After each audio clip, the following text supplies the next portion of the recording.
Duha ka adlaw una ang Pasko, hinay-hinay na sab nga bitag sa mga pasahero sa Agora Bus Terminal sa Cagayan de Oro City ug sa General Santos City Terminal.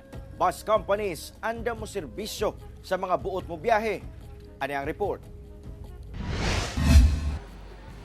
Duha ka adlaw una ang Pasko, hinay-hinay na nga nabatian ang pagdagsa sa mga pasahero sa mga bus terminal sa Cagayan de Oro City. Ilabi na sa Agora Bus Terminal nga anaa sa Barangay Lapasan kung asa sagad sa mga biyahe padulong sa East, Central ug South nga direksyon sa Mindanao. Gipasalig sa bus companies nga nakahinabi sa GMA Regional TV 1 Mindanao nga andam kuno sila nga serbisyohan ang tanang pasahero nga mobiyahe karong holiday season. Ila na sab kuno gidoble og suta ang ilang mga bus units aron masiguro nga luwas ang mga biyahe. About sa mga driver, naya mong 8 hours good nga pahulay sila nga arong inigbiyahe, kontento sila nga dili sila ingon nga kapuyon o unya kumpleto man pod among kuan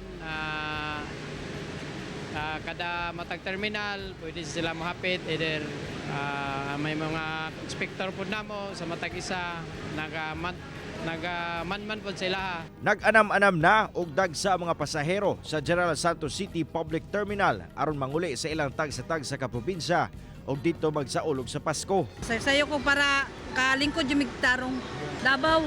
Dito may magkuan Pasko. Sumala sa management, abli ang bus terminal 24 oras bisan sa Pasko.